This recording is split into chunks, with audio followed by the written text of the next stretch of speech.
नमस्कार रेडियो हिंदुस्तान, मैं उमा प्रभाकरण आज आपका एक ऐसे व्यक्ति से परिचय कराऊंगी जिसका संबंध रिटेल इंडस्ट्री से है। वैसे तो कभी भी किसी सेल्स पर्सन या सेल्स बॉय को देखते हैं तो अपने मन में एक बहुत साधारण सी बात आती है कि कोई सामान बेचने वाला हो या कपड़े बेच रहा हो, इसी तरह की बात को हम सोचते हैं, परंतु वास्तविकता इससे बहुत अलग है या कार्य बहुत ही जटिल है या इतना आसान काम नहीं है जैसे कि हमने धारणा बना रखी है। इसके भी कई दांव पेच पहचान और एकदम अलग थलग होता है। चलिए मैं आपका परिचय शिवानी जी से कराती हूँ जो रिलायंस ट्रेंड्स के रिटेल इंडस्ट्री से हैं। शिवानी जी नमस्कार, क्या आप अपने काम के बारे में, रिटेल इंडस्ट्री के बारे में विस्तार से बात बता सकती हैं? नमस्ते उमा जी एंड रेडियो हिंदुस्तान। मैं रिलायंस ट्रेंड्स में काम करती हूँ एज अ मैनेजर एंड मेरा रोल है कि मुझे पूरा स्टोर ऑपरेशंस को संभालना है और इसमें आता है स्टॉक मैनेजमेंट, स्टाफ मैनेजमेंट और sales management. So as a manager, I have to manage the entire store, even when it comes to any customer problem or a problem between staffs or anything related to the store, I am the one who is responsible. मेरे store में staffs, housekeeping, security ये सब include होके around 35 to 50 people हैं जिन्हें मैं handle करती हूँ। रिटेल इंडस्ट्री जैसे सोचते हैं कि हाँ वो सेल्स गर्ल हैं, ये सेल्स बॉय हैं, कपड़ा बेचते हैं, तो ये सब बहुत लोगों के सोच में एक्चुअली है और बोलते भी हैं, बट ऐसा है नहीं। रियलिटी में रिटेल इंडस्ट्री में बहुत कुछ है। जैसे कि मेरे स्टोर में जितने भी सेल्स एसोसिएट्स हैं उनको बहुत ही ध्यान रखना पड़ता है, जैसे कि फैब्रिक के बारे में जानकारी रखना, उसके बाद नया लेटेस्ट फैशन कौन सा है, कौन सा टॉप और बॉटम मैच करने से सूटेबल रहेगा, तो ये सब का जानकारी उनके पास रहना बहुत ज़रूरी है। और ये इसीलिए है क्योंकि जब हमारा ग्राहक शॉपिंग के लिए आते हैं तो उनको उनके इच्छा के अनुसार, उनके ज़रूरत के अनुसार कपड़ा सेलेक्ट करने में मदद करने के लिए ये सब जानकारी रखना हमारे लिए बहुत ही ज़रूरी है। और ये सब इसीलिए किया जाता है ताकि हमारे जितने भी कस्टमर्स हैं वो जब भी हमारे स्टोर आएंगे सेटिस्फाइड ही वापस जाएंगे। तो ये सब हमारे लिए ना सिर्फ एक ड्यूटी है बट ये हमारा रिस्पॉन्सिबिलिटी भी है। और तो और उन कपड़ों को जो हमारे कस्टमर्स पसंद करते हैं, जो चूज़ करते हैं, जो देखने के लिए आते हैं, वो सब एक सुंदर ढंग से सजा के रखना पड़ता है, मेंटेन करना पड़ता है, और ये सब हमारे स्टाफ्स यानी कि हमारे सेल्स एसोसिएट्स करते हैं। और इसका भी ट्रेनिंग होता है क्योंकि किस ढंग से उसका फोल्डिंग करना चाहिए, किस ढंग से उसको कलर स्टोरी के अनुसार उसको सुंदर ढंग से सजाना चाहिए, कौन सा स्टॉक कहाँ आएगा। एग्जाम्पल कुर्ता सब एक साइड आएगा, फिर प्लाजोज एक साइड आएगा, लेगिंग्स अलग सेक्शन में रहेगा। तो ये सब सोचने के लिए एक स्ट्रैटेजी, एक नॉलेज, एक कलर सेंस सब चाहिए। जैसे कि बहुत लोग सोचते हैं हाँ है सेल्स एग्जीक्यूटिव्स हैं, बेचते हैं कपड़ा, ऐसा कुछ नहीं है। आज कल का जो ट्रेंड चल रहा है उसके अनुसार अगर देखा जाए तो एक स्टाफ को बहुत ही मेहनत करना पड़ता है एक कस्टमर को सेटिस्फाई करने के लिए, और उनको ट्रेन करने के लिए डेफिनेटली मुझ जैसे मैनेजर का बहुत ही बड़ा हाथ होता है। और हम लोगों को भी ट्रेनिंग कंपनी के थ्रू से ट्रेनिंग दिया जाता है, बट हम लोग खुद का भी थोड़ा बहुत नॉलेज यूज़ कर लेते हैं। जैसे कि हम लोग 4 दुकान विजिट करते हैं, मतलब दूसरा ब्रांड्स या फिर दूसरा कॉम्पिटिटर्स को के पास जाते हैं और वहाँ पे देख के सीख के आते हैं और यहाँ पे सिखाते हैं, ताकि लेटेस्ट मार्केट में अभी जो ट्रेंड चल रहा है या फैशन चल रहा है वो सबको पता चले। अभी रिटेल इंडस्ट्री में जितने भी स्टाफ्स है ज़रूरी नहीं है कि वो एक ग्रेजुएट हो या वो एक पोस्ट ग्रेजुएट हो।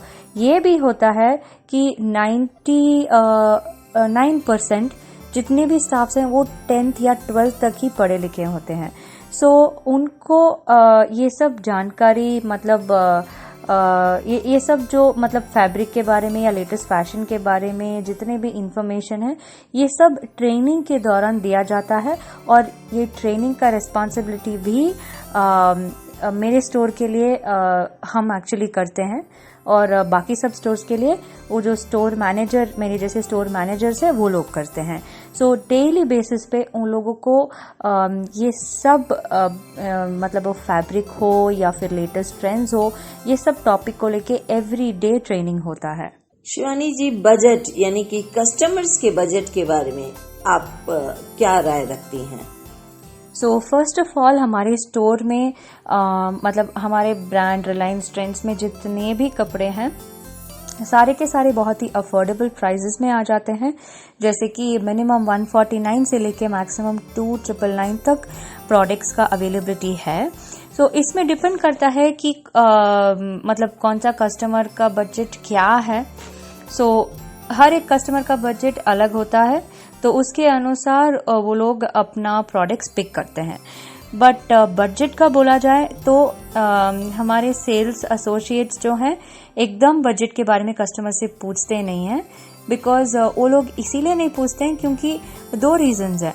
एक है कि बजट बहुत ही पर्सनल बात है और ये हर किसी के सामने नहीं पूछा जा सकता, क्योंकि मान लो अगर एक कस्टमर का बजट बहुत ही लो है, या तो एक 500 या ऐसा कुछ है, और दूसरे कस्टमर का हो सकता है 2000 हो, तो वो कस्टमर के सामने हम लोग ऐसे ही पूछ ले कि आपका बजट क्या है, तो जो 500 में खरीदने वाला होता है, जिसका बजट 500 होता है, वो बोलने के लिए ही बहुत हेसिटेट करेंगे, क्योंकि उनको बहुत ही खराब लगेगा कि दूसरों के सामने हम इस चीज को कैसे बोलें।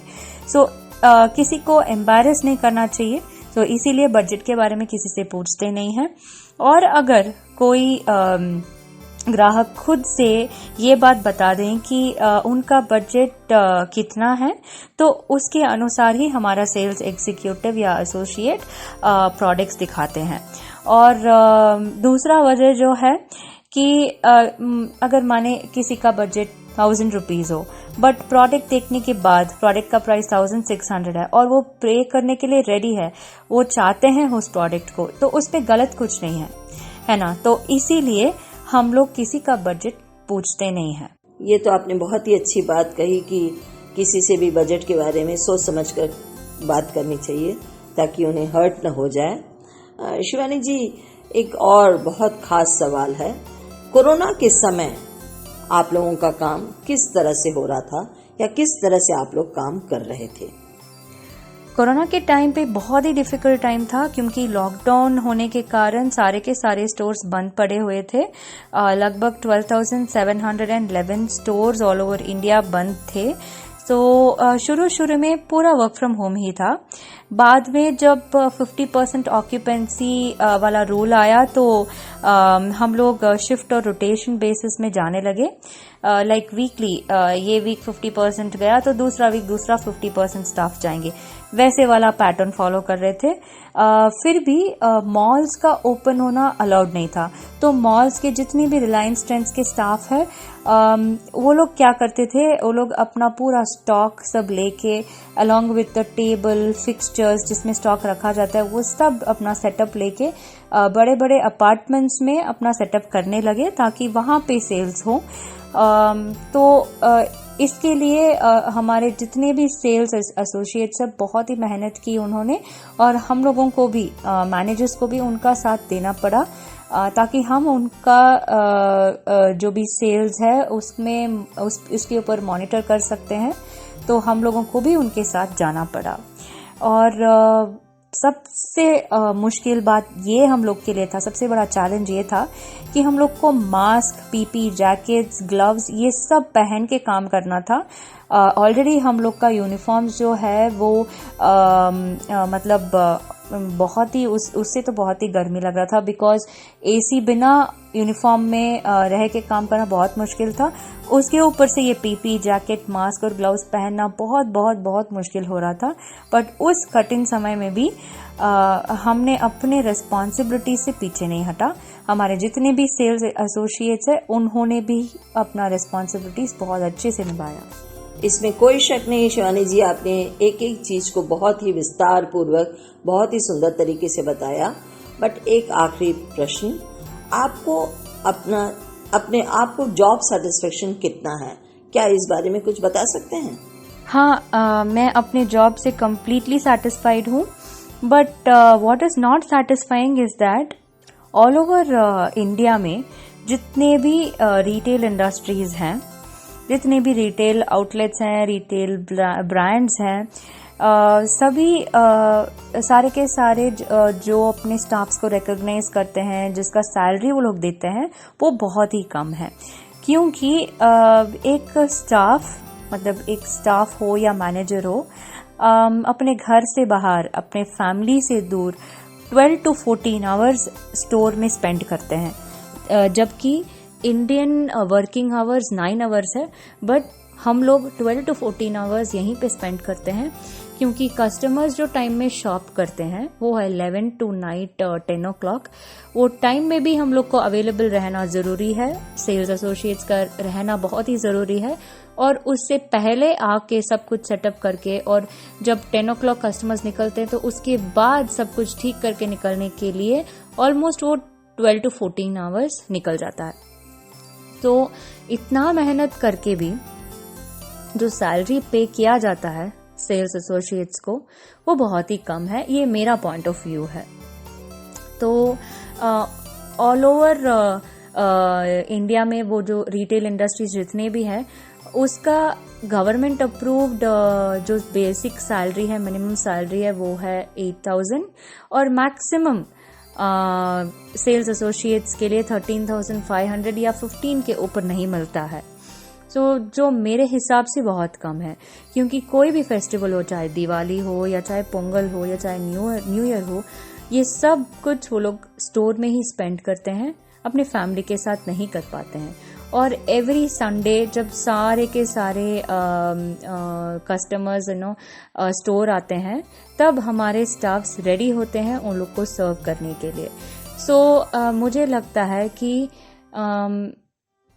एक छोटी सी चीज है, उन लोगों को अगर रिकॉग्नाइज करना है, ये काम है। आई अंडरस्टैंड कि this is their choice and they have chosen this industry as their main job, but I feel that they should be recognized at least through some or the other way, and the best way to do it is by their side. Shivani ji, आप कोई message देना चाहेंगी?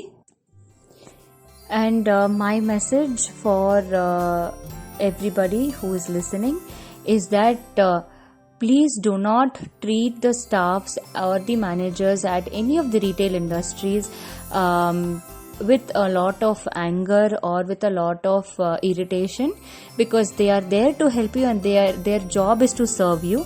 They do understand that. And जैसे कि बोलते हैं कि ये लोग तो कौन है, ओनली सेल्स स्टाफ है। बहुत लोग ऐसे सोचते हैं कि आफ्टर ऑल सेल्स स्टाफ है, आफ्टर ऑल सामान बेचते हैं। ऐसा नहीं है। अभी अपैरल इंडस्ट्री में, रिटेल के अपैरल इंडस्ट्री में जितने भी सेल्स एसोसिएट्स हैं, वो लोग का नाम अभी फैशन कंसल्टेंट में बदल चुका है, क्योंकि वो लोग हर कस्टमर को अपना फैशन सेंस चूज करने के लिए हेल्प करते हैं। आगे से कोई भी अपैरल दुकान में जाएंगे तो नॉट ओनली ट्रेंड्स, कोई भी दुकान में जाएंगे तो प्लीज कोई एसोसिएट को या कोई मैनेजर को उस नजरिए से नहीं देखिएगा। वो लोग को भी रेस्पेक्ट करना बहुत ही जरूरी है। Thank you, Umaji, and thank you, Radio Hindustan, for giving me this opportunity to share about the industry that I work in, and thank you so much. तो रेडियो हिंदुस्तान के मेरे दोस्तों, जैसा कि शिवानी जी ने कहा है कि हमें इस बात का ध्यान रखना चाहिए कि किसी भी सेल्स गर्ल या बॉय को उन्हें सीधा सेल्स गर्ल बॉय ना कहें, उन्हें फैशन कंसल्टेंट कहा जाए। This is a very nice thing. इस बात का हमें अवश्य ध्यान रखना चाहिए। Thank you so much Shivani ji, आप अपना कीमती समय आपने हमें दिया। दोस्तों, अब अनुमति दें उमा प्रभाकरण को। फिर मिलूंगी इसी तरह नए नए खबरों के साथ। तब तक करते रहें काम और सुनते रहें रेडियो हिंदुस्तान। दोस्तों, पानी बचाएं, पानी बचाना सिखाएं, पेड़ लगाएं और पेड़ लगाना भी सिखाएं।